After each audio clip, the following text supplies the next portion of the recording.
আপনাকে ধন্যবাদ। এই ঢাকা মহানগরীতে জন্ম, এই ঢাকা মহানগরী থেকে রাজনীতি থেকে শুরু করে সিটি কর্পোরেশন, একসময় আমি কমিশনার ছিলাম, চেয়ারম্যান ছিলাম, তারপর ডেপুটি মেয়র ছিলাম। তাই স্বাভাবিকভাবে সিটি কর্পোরেশনের ব্যাপারে অনেক কিছু আমার জানা বোঝার আছে। তবে আজকে আমি প্রথমেই মহান আল্লাহ তাআলার দরবার শুকরিয়া আদায় করি এবং পাশাপাশি আমার মাননীয় প্রধানমন্ত্রী তারেক রহমান যে আমার উপর আস্থা রেখেছেন সেটার জন্য ওনার পক্ষে ধন্যবাদ জানাই।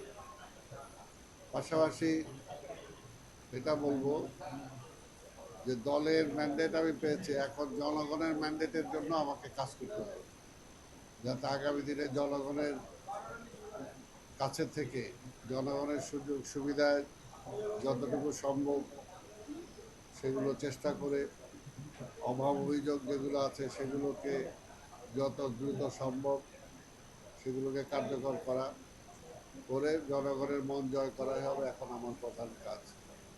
আর আরেকটা যেটা বলবো যে আসলে সিটি কর্পোরেশন বলি বা যে কোনো কিছুই বলি, সব কিছুর সফলতা নির্ভর করে শুধুমাত্র সিটি কর্পোরেশনের উপরে না, এটা জনগণের উপরে।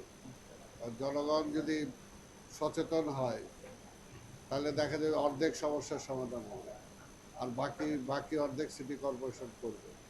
কারণ আজকে পরিচ্ছন্নতা যে বিষয়, পরিষ্কার পরিচ্ছন্নতা, এটা তো যে পর্যন্ত নাগরিকরা সচেতন না হবে সে পর্যন্ত ফুল শুধুমাত্র সিটি কর্পোরেশন সেটা সফল হবে না।